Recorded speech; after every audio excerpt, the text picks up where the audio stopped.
तो देखिए क्वेश्चन 2019 और 2015 और 2019 में आया है, 2010 में भी आया है गॉस एलिमिनेशन मेथड से एक ही क्वेश्चन आया है। और देखिए वो क्वेश्चन है क्या।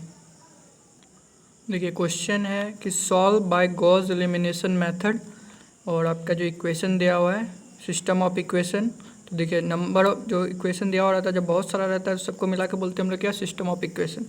तो देखिए इक्वेशन क्या क्या आपका 5x minus Y minus 2y 2z is equal to 142, x minus 3y minus Z is equal to minus 30, 2x minus Y minus 3z is equal to 5।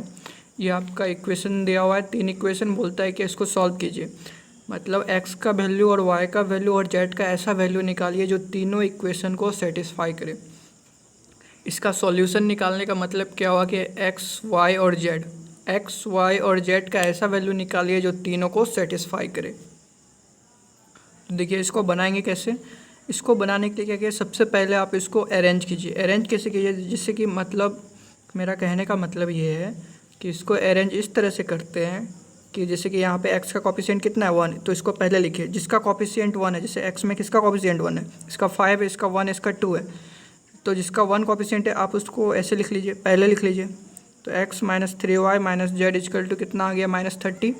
उसके बाद किसी को भी लिख दीजिए आप 2x minus Y minus 3z is equal to 5, और फिर जो बच गया आपका 5x minus Y minus 2z is equal to 142। ठीक है। तो देखिए इसमें और इसमें क्या अंतर है, कोई अंतर नहीं है, बस इसको हम उठा के क्या दिए, पहले लिख दिए। अब बोलिएगा ऐसा क्यों किए, तो इसको सॉल्व करेंगे तब पता चलेगा कि क्यों किए। देखिए अब ये वाला इक्वेशन आप फिर से आप इसको क्या किए, रीअरेंजमेंट। ये क्या हुआ, रीअरेंज किए।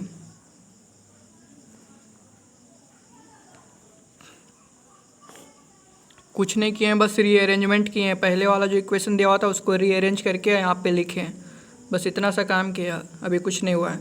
इसके बाद देखिए क्या कीजिए, ये इसका जो कॉफिशिएंट है उसको लिखिए। इसका कॉफिशिएंट कितना है 1 1 2 5। ठीक है। और यहाँ पे देखिए -3 -1 तो लिखिए -3 -1 -1। फिर यहाँ पे देखिए -1 -3 -2, तो -1 -3 -2। ठीक है, ये आपका इक्वेशन था। अब इसका कॉफिशिएंट को लिख दीजिए। ठीक है। अब इस कॉफिशिएंट का एक मैट्रिक्स बनाइए। तो इसको ऐसे कर देंगे तो हो गया मैट्रिक्स। इसको डब्बा से घेर दो, मतलब लाइन से। तो देखो ये हो गया मैट्रिक्स। अब देखिए इसको इस मैट्रिक्स फॉर्म में लिखना चाहते हैं, कहने का मतलब। तो अब जो मेरा क्या है वेरिएबल एक्स वाई जेड, मेरा वेरिएबल क्या है एक्स वाई जेड। अब इसको लिख दीजिए। और यहाँ पे आपका क्या है -30, तो -30, उसके बाद 5, तो यहाँ पे लिखिए 5, उसके बाद क्या है 142। तो अब देखिए ऐसा क्यों किए।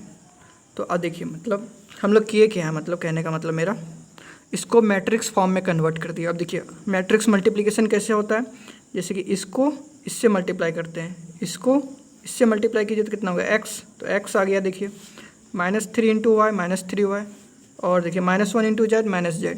तो इसको हम लोग किस में कन्वर्ट कर दिए हैं, मैट्रिक्स फॉर्म में कन्वर्ट कर दिए। जैसे कि हम लोग एक एग्जाम्पल देख रहे हैं। देखिए इस एग्जाम्पल में क्या है, ये जो डायगोनल एलिमेंट है उसके नीचे क्या है, सारा जीरो है। ठीक है। तो उसके नीचे जो सारा जीरो है तो इसको हम लोग क्या बोलते हैं, इसको बोलते हैं हम लोग अपर ट्रायंगुलर मैट्रिक्स। इसको हम लोग बोलते हैं अपर ट्रायंगुलर मैट्रिक्स। देखिए इसमें लोअर वाला जिसका वैल्यू जीरो है तो इसमें वैल्यू जो है सिर्फ अपर वाला है, तो इसीलिए इसका नाम होता है अपर ट्रायंगुलर मैट्रिक्स, जिसमें लोअर वाला जो वैल्यू होता है, ये जो आपका प्रिंसिपल डायगोनल है इसको हम लोग प्रिंसिपल डायगोनल बोलते हैं। इससे इधर का वैल्यू कितना है, सब जीरो है, तो इसको बोलते हैं हम लोग अपर ट्रायंगुलर मैट्रिक्स। तो यहाँ अब देखिए ये जीरो हो सकता है, कोई ज़रूरी नहीं है कि ये नॉन जीरो, ये मतलब डायगोनल एलिमेंट जीरो हो सकता है। तो मेरा जो प्रॉब्लम है यहाँ पे, इसको हम लोग किस में कन्वर्ट करेंगे, इसको हम लोग कन्वर्ट करेंगे अपर ट्रायंगुलर मैट्रिक्स में। तो जैसे कि देखिए ये क्या है, अपर ट्रायंगुलर मैट्रिक्स का फॉर्म है। तो इसमें क्या है, 1 के नीचे जो है, 1 के नीचे क्या है, सारा जीरो है। तो कहने का मतलब यहाँ पे भी हमको क्या करना होगा, यहाँ पे जो 1 के नीचे क्या दिख रहा है 2 5, इसको भी जीरो बनाना पड़ेगा। ठीक है। तो इसको जीरो हम लोग बनाएंगे कैसे, इस वाले रो को, ये जो दिख रहा है इसको 2 से मल्टीप्लाई करके, यानी कि 1 को 2 से गुना करेंगे कितना होगा 2, फिर इसमें से घटा देंगे तो क्या हो जाएगा, वो ये वाला 0 हो जाएगा। तो देखिए इसको 0 बनाएंगे कैसे, तो देखिए यहाँ पे है 1 -3 -1, इसके हेल्प से इसको 0 बनाना है। तो देखिए यहाँ पे 2 है, तो मतलब इसको इस पूरे को 2 से मल्टीप्लाई कीजिए। इस पूरे को जब 2 से मल्टीप्लाई कीजिएगा तो रिजल्ट कितना हो जाएगा 2, 3 × -2 -6, 2 × -1 कितना हो गया -2। ठीक है, अब इसको क्या कर देना है, इसमें से घटा देना है, तो ये वाला 0 हो जाएगा। देखिए है ये वाला है क्या, तो देखिए इस वाले रो के हेल्प से, इस वाले रो के हेल्प से इसके नीचे 0 बनाना है, 1 के नीचे 0 बनाना है। तो इस वाले रो को 2 से मल्टीप्लाई करेंगे, काहे कि 1 को 2 से गुना करेंगे तभी ना 2 होगा, और 2 में से 2 घटाएंगे तो 0 होगा। तो देखिए ये वाला जो रो है उसी को लिखे यहाँ पे, इसको 2 से मल्टीप्लाई किया तो कितना हो गया, इतना सा हो गया। अब इसको क्या करेंगे, इसमें से घटा देंगे। तो देखिए ये है लिखा हुआ यहाँ पे, इसमें से इसको जो 2 से गुना करने के बाद जो आया है उसको घटाइए आप, तो घटाइएगा तो ये 0, ये कितना हो गया 5, और ये कितना हो गया -1। तो अब इसको लिख दीजिए, मतलब अब रो ऑपरेशन करेंगे तो रो ऑपरेशन किए क्या है, R2 में क्या ऑपरेशन किए हैं कि R2 में से घटाए हैं 2R1। ठीक है, तो देखिए पहला रो तो वैसा ही का वैसा रह जाएगा आपका। पहला रो कितना है 1 -3, और यहाँ का -1 तो -1।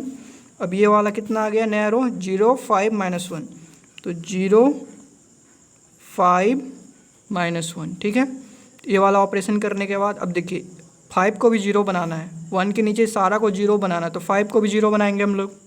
तो देखिए ये वाला रो आपका क्या है, ये वाला रो यहाँ पे लिखे हैं ये है, और इस वाला रो जो है वो ये है। तो इस वाला रो के हेल्प से हमको इसको 0 बनाना है, तो क्या करेंगे, इसको देखिए 5 से मल्टीप्लाई करेंगे तो 5 होगा, और 5 में से घटाएंगे तो 0 हो जाएगा। मतलब इस रो को किससे मल्टीप्लाई कर देंगे हम लोग 5 से। तो देखिए 5 से मल्टीप्लाई कर देने के बाद कितना हो जाएगा, इतना 5 5 × 15, ठीक है -5।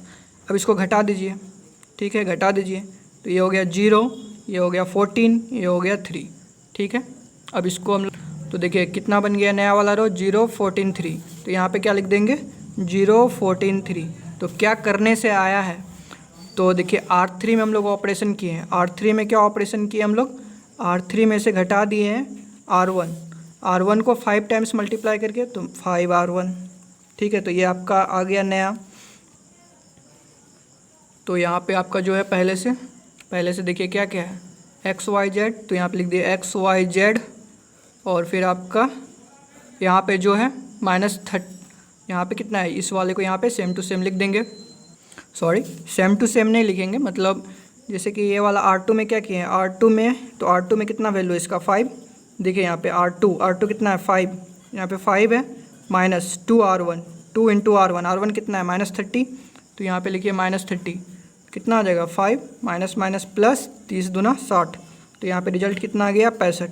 तो देखिए पहला R1 में तो कुछ नहीं किए, R1 में कोई ऑपरेशन नहीं है, तो R1 का जैसा वैल्यू है वैसा रख दीजिए।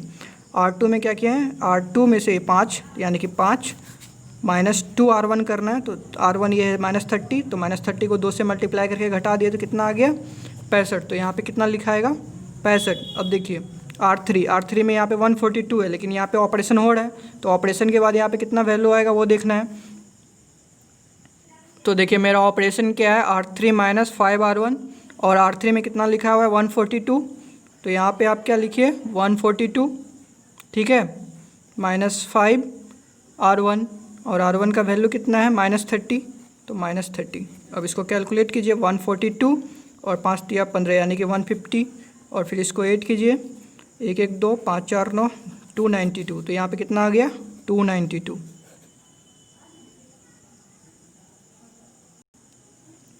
अब देखिए अब इस तो मेरा जो फॉर्म था, अब देखिए अपर ट्रायंगुलर का मैट्रिक्स में होता है क्या, जैसे ABCDEF, मतलब सिर्फ यहाँ वाला को 0 करना होता है। तो मेरा अब कौन सा 0 करना बच गया, देखिए ये दोनों 0 तो मेरा हो चुका है, ये दोनों 0 हो चुका है, सिर्फ इसको 0 करना है। तो देखिए इसको 0 कैसे करेंगे, इस वाले के हेल्प से, या 5 के हेल्प से करेंगे। क्यों, इसके हेल्प से कीजिएगा तो 1 से कुछ मल्टीप्लाई करिए घटाइएगा तो वो ये 0 हट जाएगा।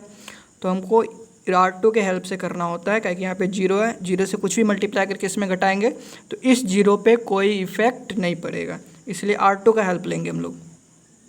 तो अब 14 को जीरो करना है, तो 14 को जीरो हम लोग कैसे करेंगे? तो देखिए, या तो इसको 14 को 5 से गुना कर दीजिए, 5 को 14 से गुना कर दीजिए। जैसे कि आपका ऊपर वाला रो है ये, और नीचे वाला रो है, यहाँ पे जीरो है, यहाँ पे जीरो है, यहाँ पे 14 है और यहाँ पे 3 है। अब आपको नया वाला में यहाँ पे जीरो लाना है, ठीक है, यहाँ पे जीरो करना है। तो या तो आप 5 को किससे, यहाँ पे 14 लाने के लिए क्या कीजिएगा, आप 14/5 से मल्टीप्लाई कर दीजिएगा, ठीक है, 14/5 से मल्टीप्लाई करके इसमें घटा दीजिएगा तो आपका आ जाएगा। या फिर आप क्या कीजिए, इसको 14 से मल्टीप्लाई कीजिए, इसको 5 से मल्टीप्लाई कीजिए। तो देखिए 14 पंचे 70 और 5 × 14 70। अब घटाइएगा तो यहाँ पे क्या हो जाएगा, जीरो। तो हम लोग वही करेंगे। तो देखिए हमको क्या करना है, R3 में ऑपरेशन करना है, लाना किस में है, जीरो यहाँ पे। तो देखो R3 में ऑपरेशन करेंगे और R3 को 5 से मल्टीप्लाई करेंगे तो 5R3, तो 14 पंचे 70 हो गया। अब इसको भी देखिए 70 बनाना है, यानी कि R2 को भी क्या करेंगे, 14 से मल्टीप्लाई करेंगे तो 14R2। अब देखते हैं इसका ऑपरेशन करके कितना आता है। तो अब यहाँ पे देखिए ये वाला टेबल है जिसमें कि R3 में ऑपरेशन हुआ है, तो मतलब R3 चेंज होने वाला है, यहाँ का वैल्यू चेंज होगा और यहाँ का वैल्यू चेंज होगा। इसलिए अब देखिए अब यहाँ पे वैल्यू आएगा कितना इस टेबल में। तो पुराना टेबल में आपका क्या है, यहाँ पे R3 कितना है, इसको 5 से मल्टीप्लाई करना है ना, 5R3 करना है माइनस 14R2 करना है। इसको जीरो बनाने के लिए 14 पंचे 70 और यहाँ भी 70, 14 करने के लिए 14 से मल्टीप्लाई करके 70 होगा वहाँ पे।